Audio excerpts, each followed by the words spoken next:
कभी कभी बस एक नजारा, एक पल पूरी जिंदगी की दिशा बदल देता है। और जब वो नजारा होता है सच्चाई का, जीवन की कठोरता का, तो दिल कांप उठता है, आत्मा जाग उठती है। ये कहानी है एक ऐसे राजकुमार की जिसके पास था हर सुख, महल, सम्मान, प्रेम, वैभव। लेकिन एक दिन जब उसने देखा बुढ़ापा, बीमारी, मृत्यु और त्याग, तो उसकी आंखों से मोह हट गया और उसकी आत्मा पूछने लगी कि क्या यही है जीवन? क्या यही है सत्य? ये कहानी है सिद्धार्थ की, जो देखने गया था दुनिया की सुंदरता, लेकिन लौट आया दुनिया की सच्चाई लेकर।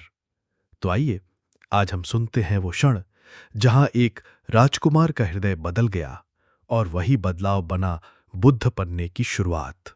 एक वृद्ध व्यक्ति को देखना, सिद्धार्थ के अंतर्मन की पहली हलचल। जब इंसान पहली बार आईने में झुर्रियां देखता है, तब समझ आता है उम्र सिर्फ एक संख्या नहीं, बल्कि समय की एक सच्चाई है जो सबको छूती है, चाहे वो राजकुमार हो या साधारण इंसान। कहानी की शुरुआत शांति के भीतर की बेचैनी। कपिलवस्तु नगरी का सुबह का सूरज जब हल्के सोने से रंग में चमक रहा था, तब राजमहल में सिद्धार्थ अपने रथ पर सवार हो बाहर निकलने को तैयार थे। चारों ओर सुगंधित फूल, मुस्कुराते लोग, सजाया हुआ रास्ता। राजा शुद्धोधन ने आज भी सुनिश्चित किया था कि सिद्धार्थ को कोई दुखद दृश्य न दिखाई दे। लेकिन सत्य को कब तक छुपाया जा सकता है? राजा के लाख प्रयासों के बावजूद आज किस्मत ने कुछ और तय कर रखा था। सिद्धार्थ की पहली यात्रा। रथ हौले हौले नगर की गलियों से गुजर रहा था। चारों ओर जीवन था, बच्चे खेल रहे थे, महिलाएं पूजा कर रही थीं, व्यापारी दुकानों में। तभी एक संकरी गली से गुजरते हुए सिद्धार्थ की नजर एक अजीब व्यक्ति पर पड़ी। एक वृद्ध, झुकी हुई पीठ, कांपते हुए हाथ, बेजान सी आंखें और हर कदम पर जैसे शरीर हार मान चुका हो। वृद्ध व्यक्ति का दृश्य।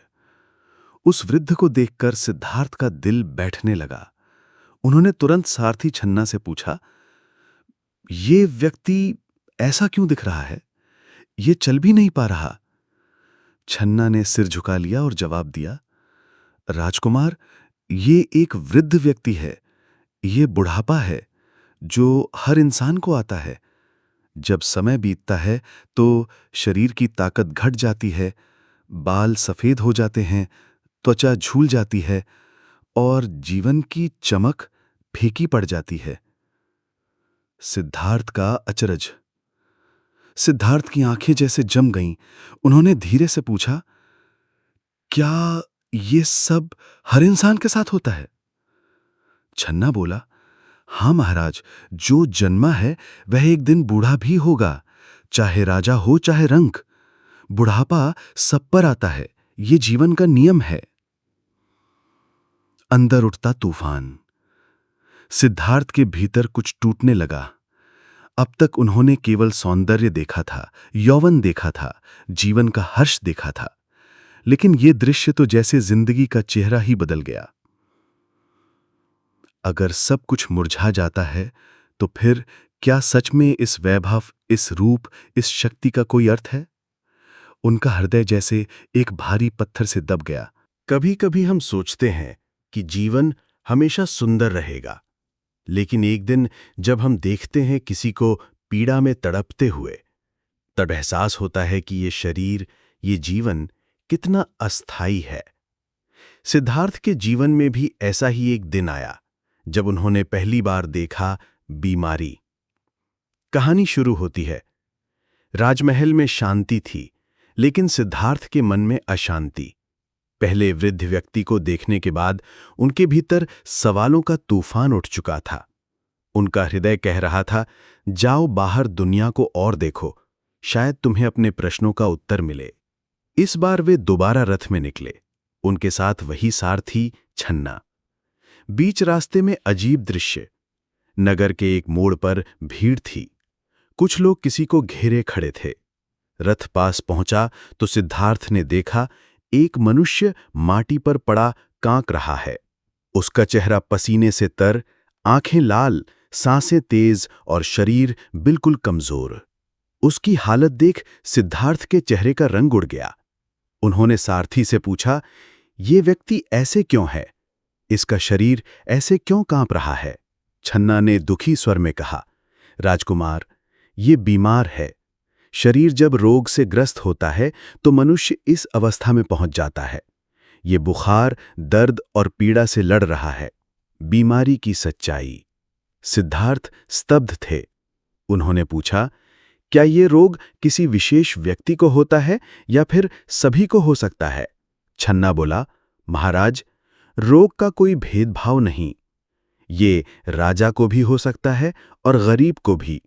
शरीर नश्वर है, कभी भी बिगड़ सकता है। और सबसे कष्टदायक बात है, दूसरे देख सकते हैं लेकिन पीड़ा तो व्यक्ति अकेले ही सहता है। भारा। सिद्धार्थ का अंतर्मन कांप उठा। अगर ये शरीर इतना कमजोर है तो फिर हम इसे सजाने, संवारने और बचाने के लिए इतना प्रयास क्यों करते हैं? क्या जीवन का उद्देश्य सिर्फ रोग से बचते रहना है? उनकी आंखों में उस बीमार व्यक्ति की छवि बस चुकी थी, जो दर्द में था, अकेला था और मृत्यु से बस एक कदम दूर लग रहा था। रथ लौटता है, लेकिन मन वहीं ठहर जाता है। रथ जैसे ही वापस महल की ओर मुड़ा, सिद्धार्थ चुप थे।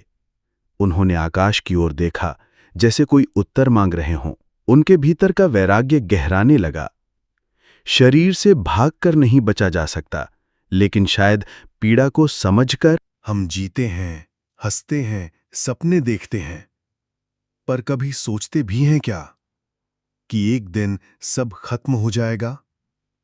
जिसे हम जीवन कहते हैं, वो दरअसल मृत्यु की ओर बढ़ती एक यात्रा है। और जब सिद्धार्थ ने पहली बार देखा एक मृतदेह, तो उनके भीतर कुछ टूट गया और कुछ जाग गया। तीसरी यात्रा की शुरुआत। सिद्धार्थ अब तीसरी बार रथ पर निकले। पहले वृद्ध व्यक्ति और फिर एक रोगी को देखने के बाद उनका मन व्याकुल था। हर मुस्कुराते चेहरे के पीछे अब उन्हें एक झूठ सा लगने लगा था। सारथी छन्ना के साथ वे नगर से बाहर निकले। सड़क पर लोग थे, चहल पहल थी। तभी दूर एक विचित्र दृश्य दिखा। लोग एक कतार में चल रहे थे, कुछ रो रहे थे। मृत्यु दर्शन, वह दृश्य जिसने आत्मा को हिला दिया। सिद्धार्थ ने देखा, 4 लोग एक लकड़ी की चिता पर किसी को उठाए ले जा रहे थे।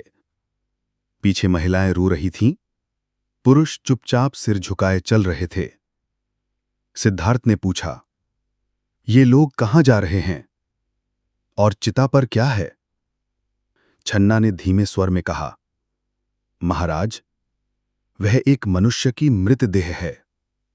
वह अब इस दुनिया में नहीं रहा। उसे शमशान ले जाया जा रहा है, अंतिम संस्कार के लिए। सिद्धार्थ कांप उठे। उनकी आंखें उस मृत शरीर पर जम गईं। ये कैसे हो सकता है? अभी तो वह जिंदा रहा होगा और अब बस एक शरीर है। उन्होंने पूछा, क्या हम सबका यही अंत है? छन्ना ने उत्तर दिया, हां राजकुमार, ये जीवन का अंतिम सत्य है। जिसका जन्म हुआ है उसकी मृत्यु निश्चित है। कोई नहीं बचा, न राजा न सेवक। मृत्यु सबके द्वार पर आती है। मौन और आत्मचिंतन। अब तक सिद्धार्थ जीवन को एक उत्सव समझते थे, पर आज उस उत्सव के पीछे छुपा था एक डरावना, अनिवार्य अंत। उन्होंने एक गहरी सांस ली और आकाश की ओर देखा। उनके मन में हलचल थी, लेकिन उस हलचल के भीतर एक गहरा शून्य भी था। अगर मृत्यु निश्चित है, तो फिर ये जीवन किस लिए? हम जो भी कमा रहे हैं, जिसे सहेज रहे हैं, क्या सब यहीं रह जाएगा? मृत्यु का संदेश अंदर से बदलना शुरू। सिद्धार्थ के भीतर एक नई सोच जन्म ले चुकी थी। अब उन्हें यह समझ आने लगा था कि शरीर मरेगा, रिश्ते छूटेंगे, वैभव मिटेगा और अंत में मात्र आत्मा और उसका कर्म ही शेष रहेगा। इस विचार ने सिद्धार्थ को भीतर तक झकझोर दिया। अब मैं अपने आने वाले जन्म के बारे में सोचता हूं। जब चारों तरफ दुख हो, बुढ़ापा हो, बीमारी हो, मृत्यु हो, तब कोई एक चेहरा अगर शांति से भरा दिख जाए तो मन ठहर जाता है। सिद्धार्थ के जीवन में भी ऐसा ही हुआ।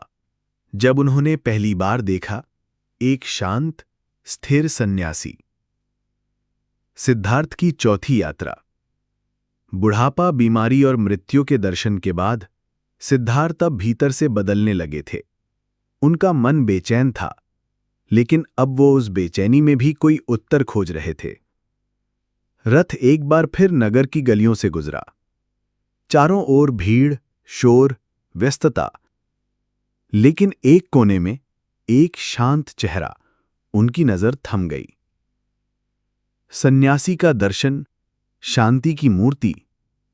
सिद्धार्थ ने देखा एक व्यक्ति साधारण वस्त्र में, हाथ में कमंडल, नंगे पांव, सिर झुका हुआ, लेकिन चेहरा ऐसा शांत मानो भीतर एक गहरी झील हो। वो अकेले चल रहा था, न किसी से कुछ मांग रहा था, न किसी की तरफ देख रहा था, लेकिन फिर भी वो सबसे अलग, सबसे अद्भुत लग रहा था। सिद्धार्थ का प्रश्न। सिद्धार्थ ने सारथी छन्ना से पूछा, ये कौन है? इसके चेहरे पर डर क्यों नहीं है? न बुढ़ापे का, न बीमारी का, न मृत्यु का। छन्ना बोला, राजकुमार, ये एक सन्यासी है जिसने संसार का मोह त्याग दिया है, जिसे अब न धन चाहिए, न यश, न भोग, बस सत्य की खोज में निकला है। मन में उठते विचार। सिद्धार्थ देर तक उस सन्यासी को देखते रहे। उनके मन में पहली बार दुख से परे जाने की एक झलक आई।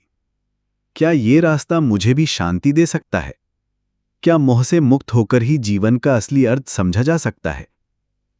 सन्यासी कुछ नहीं बोल रहा था, लेकिन उसका चेहरा, उसकी चाल, जैसे सिद्धार्थ के हृदय में एक बीज बो रही थी, मुक्ति का। एक नया विचार जन्म लेता है। पहली बार सिद्धार्थ को लगा, शायद जीवन सिर्फ भोग के लिए नहीं है, शायद हम यहां कुछ बड़ा समझने, कुछ गहरा जानने के लिए आए हैं। वो सन्यासी था, लेकिन वो भिखारी नहीं लगा, बल्कि सिद्धार्थ को वो सबसे संपन्न, सबसे शांत व्यक्ति लगा।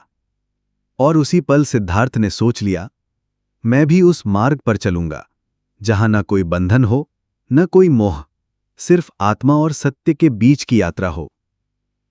महल लौटने की बजाय अंदर एक नई दुनिया बन रही थी। रथ वापस चला गया, लेकिन सिद्धार्थ अब पुराने नहीं रहे। अब वे बाहर की दुनिया, राजमहल का वैभव, जीवन की सुविधाएं, प्रेम, परिवार और राजपाट, इन सब को छोड़कर एक इंसान सिर्फ एक सवाल के जवाब की तलाश में निकल पड़ा। दुख क्यों है और इससे मुक्ति कैसे मिले? सिद्धार्थ में देखा बुढ़ापा, रोग, मृत्यु, और फिर देखा एक सन्यासी की शांति। उन चार दृश्यों ने उनका जीवन बदल दिया, और वही राजकुमार जो कभी फूलों पर चला करता था, आज कांटों पर चलने को तैयार हो गया, सिर्फ इसलिए कि वो सत्य को जान सके। सिद्धार्थ का ये त्याग ही उन्हें बुद्ध बना गया। बुद्ध कोई चमत्कार नहीं थे, वो थे प्रेम, करुणा और जागरूकता का जीवंत स्वरूप। आज भी अगर हम अपने जीवन की सच्चाई से भागने के बजाय उसे समझें, तो शायद हम भी अपने भीतर के बुद्ध को जगा सकते हैं। धन्यवाद कि आपने इस यात्रा में हमारे साथ समय बिताया। जय बौद्ध धर्म। बुद्धम शरणम गच्छामि, धर्मम शरणम गच्छामि, संघम शरणम गच्छामि।